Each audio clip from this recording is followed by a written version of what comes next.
Down the memory lane के इस episode में हम स्वागत करते हैं एसीपी श्री ओमवीर सिंह साहब का। ओमवीर सिंह साहब ने सन 1982 में दिल्ली पुलिस को एज ए कांस्टेबल ज्वाइन किया, जिसके बाद डिपार्टमेंट में रहते हुए सर ने अपनी मेहनत के बूते सन 1990 में as a sub inspector join किया। सन 2007 में सर इंस्पेक्टर प्रमोट हुए और अपने इंस्पेक्टर टेन्योर के दौरान सर एसएचओ शाहदरा और SHO Anand Vihar railway station 2 जगह एसएचओ रहे। उसके बाद सर एसीपी प्रमोट हुए हैं और फिलहाल ट्रैफिक विभाग में कार्यरत हैं। सर, आपका बहुत बहुत स्वागत है। Thank you. इतने लंबे कार्यकाल के दौरान आपने ज़्यादा करके पोस्टिंगें फील्ड में काटी है और हम इस इंटरव्यू के दौरान आपके अनुभव से कुछ सीखना चाहेंगे, जिससे हमारे आने वाली जो पुलिस की पौध है वो बेहतर तैयार हो सके। तो सर, ये जो आपकी 40 साल से ऊपर की दिल्ली पुलिस के साथ यात्रा है, इसको एक शब्द में आप किस तरीके से वर्णन करना चाहेंगे इसका? मेरी टोटल 40 साल की जो जॉब रही वो एक्सीलेंट रही। दिल्ली पुलिस में बहुत अच्छा मुझे अफसरों का कोऑपरेशन, अपनी टीम का बहुत अच्छा कोऑपरेशन मिला और सारे काम परमात्मा की दया से सब अच्छे से होते रहे। सर, जब आपने ज्वाइन किया था तब से अब तक पुलिस सेवा जो है काफ़ी मायनों में चेंज हो चुकी है, तो इस बदलाव को आप किस प्रकार देखते हैं? पुलिस व्यवस्था कितनी चेंज हुई है इस दौरान? पुलिस में 40 साल में बहुत ज़्यादा चेंजेज आए हैं और ज़्यादातर चेंजेज हमारे जो है पॉजिटिव एटीट्यूड में आए हैं। फैसिलिटीज़ पुलिस के पास बहुत सारी ज़्यादा बढ़ी हैं। अफसरों का जो वेलफेयर के प्रति जो है रुझान है वो बहुत अच्छा बढ़ा है और टेक्नोलॉजी के मामले में भी पुलिस को बहुत अच्छी सपोर्ट मिल रही है और पब्लिक में भी पुलिस की इमेज में बहुत अच्छा सुधार हो रहा है डे टू डे। चलिए सर, आपसे सुन के अच्छा लगा। ज़्यादा करके जब हम चेंजेस की तरफ देखते हैं तो उसके पॉजिटिव एस्पेक्ट कई बार हम कम देख पाते हैं, पर आपसे सुन के अच्छा लगा। आपने जो भी हमारे चेंजेस हैं उनमें जो पॉजिटिविटी है उसको आपने हाईलाइट किया है। इतना लंबा आपका टेन्योर रहा है, आप इसमें फील्ड में काफ़ी टाइम आपने बिताया है, तो हम ये आपसे जानना चाहेंगे इस टेन्योर के दौरान सबसे कोई दिलचस्प केस या घटना जो आपको याद आ रही हो अभी इस वक्त? घटनाएं तो ड्यूरिंग जो बहुत सारी रही हैं, बट किस एस्पेक्ट की घटना का जिक्र किया जाए? किसी केस के बारे में या कोई पर्सनल इशू के बारे में? जी सर, दोनों ही तरीके की हो सकती हैं। कोई ऐसा चैलेंजिंग केस जिसमें आपको बहुत ज़्यादा मेहनत करनी पड़ी हो या आउट ऑफ बॉक्स आपने सोचा हो, या फिर कोई ड्यूटी के दौरान इंतजाम या कोई ऐसा चैलेंजिंग मोमेंट। मैं आपको अपने 2 मर्डर केस के इंसिडेंट बताना पसंद करूँगा। जी sir. As a sub inspector मैं निजामुद्दीन थाने में पोस्टेड था। वहाँ पे एक आदमी का मर्डर हुआ, 97 की बात है, फरवरी की। और मर्डर करने वाला बंदा 2 दिन पहले ही एक सिलाई की जो मशीन फैक्ट्री थी जहाँ पे वो जीन्स वगैरह तैयार करते थे, वहाँ पे 2 दिन पहले आया था। उसका सिर्फ इतना इंट्रोडक्शन था कि उसका नाम रईस अहमद है उसका, और वो जो है काशीपुर का रहने वाला, उसने अपने को बताया था। 2 दिन बाद वो जो है मर्डर करके वहाँ से चला गया।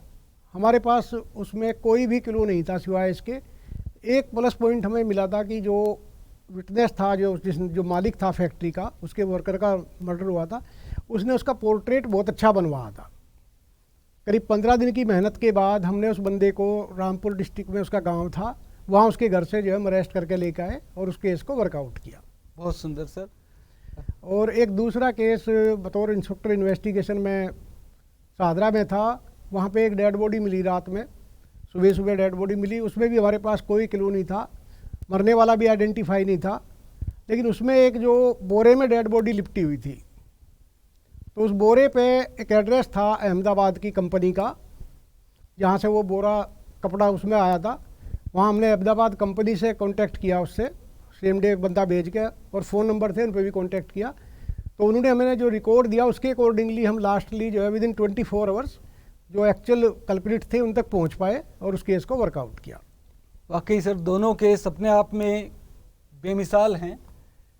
ये जो नई हमारे आने वाले जो आईओज़ हैं उनके लिए बहुत ही ज़्यादा सीखने वाली बात है कि अगर आप स्पॉट को अच्छे से देखते हैं और पूरा डेडिकेशन आप देते हैं तो छोटे से छोटी चीज़ से भी आप मुलजिम तक पहुंच सकते हैं, उसे पकड़ सकते हैं। तो सर इतना लंबा टेन्योर रहा है, हम पुलिस वालों को अक्सर शिकायत रहती है कि परिवार को समय नहीं दे पाते हैं, और हमारे परिवार वालों को भी हमसे यही शिकायत रहती है। तो आपने इस दौरान अपने निजी और जो अपनी पुलिस की सर्विस है, इन दोनों लाइफ्स को कैसे बैलेंस किया? एक्चुअली ये तो एक कटु सत्य है कि पुलिस वालों के पास, क्योंकि ऑड आवर्स ड्यूटीज होती है हमारी, कोई टाइमिंग फिक्स नहीं है, तो वो एक प्रॉब्लम रहती है। लेकिन इसको भी मैनेज करना बहुत ज़रूरी है हमारे लिए, और टाइम मैनेजमेंट अगर हम प्रॉपरली करते हैं तो इस समस्या का समाधान भी आराम से हो जाएगा।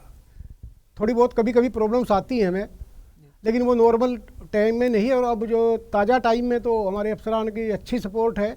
अगर आपको कोई काम है तो आपको जो है उस काम के लिए अफसर जो है सपोर्ट करते, मना नहीं करते किसी भी तरीके से आपको। जो अब वो आने वाले टाइम, आने वाली पीढ़ी के लिए ये प्रॉब्लम्स हमारी ऑलमोस्ट ख़त्म होती जा रही है।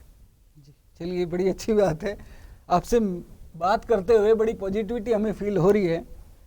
तो सर जैसे अब आप रिटायर होने वाले हैं, तो आप पोस्ट रिटायरमेंट, सेवानिवृत्त होने के बाद किस तरीके से आप अपने लाइफ को, आगे आने वाले जीवन को किस तरीके से प्लान कर रहे हैं? अभी तो मैं after retirement, first of all तो मेरा एक टारगेट है कि मैं LLB कर लूँ। ये मेरा बहुत पहले से एक ख्वाब था, लेकिन नहीं वो पूरा हो पाया जॉब में रहते हुए। और जो समाज के हित में कुछ अपने काम कर सकूँ, या अपने जो हमारे जो बाद के जो है अफसर हैं, अफसर नहीं मैं कहूँगा, जो मेरे कुलीग रहे हैं, उनके लिए किसी भी टाइम पे किसी काम आ सकूँ, तो मैं समझूंगा कि मैंने जो दिल्ली पुलिस से लिया है मैं उसको दे पाने में काफ़ी हद तक समर्थ रहा। बहुत सुंदर सर, बहुत सुंदर। ईश्वर आपको पूरी सफलता दे इसमें। तो सर आप अब जैसे यहाँ दिल्ली पुलिस से रिटायर होने वाले हैं, तो अपने जो आने वाले पुलिस वाले हैं, आने वाली जो पीढ़ियाँ हैं, उनके लिए कोई संदेश अगर आप देना चाहें तो? मैं यही कहना चाहूँगा कि पुलिस की जॉब में ये बिल्कुल ठीक है कि थोड़ा टाइम हमारे पास कम होता है, जॉब हमारी टिपिकल रहती है, लेकिन पुलिस की जॉब में जो पॉजिटिविटी है उस पर हमारा स्टाफ ज़्यादा ध्यान दे।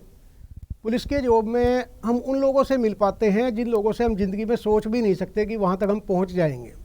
अभी हमारा एक कांस्टेबल भी प्राइम मिनिस्टर के जो है ड्यूटी के पॉइंट के पड़ोस में खड़ा होता है, प्रेसिडेंट के ड्यूटी पॉइंट पे खड़ा होता है। हर जगह जो है हमारी एक्सेस बड़े आराम से हो रही है, समाज सेवा करने का हमें मौका मिल रहा है, और गवर्नमेंट हमें अच्छी भली जो है सैलरी भी दे रही है। तो पॉजिटिव एटीट्यूड बहुत सारा है पुलिस में, जिसको देखने की हमें ज़रूरत है। Sir thank you very much. आपसे बात करते हुए जो पॉजिटिव वाइब्स मैंने महसूस की है, मैं उम्मीद करता हूं कि जो हमारे आने वाले पुलिस वाले हैं, या जो अभी आपसे जूनियर जो हम पुलिस वाले हैं, उससे प्रेरणा लेके अपना कैरियर और अपनी पर्सनल लाइफ दोनों को ही बेटर कर पाएंगे। बहुत बहुत धन्यवाद sir. Thank you very much.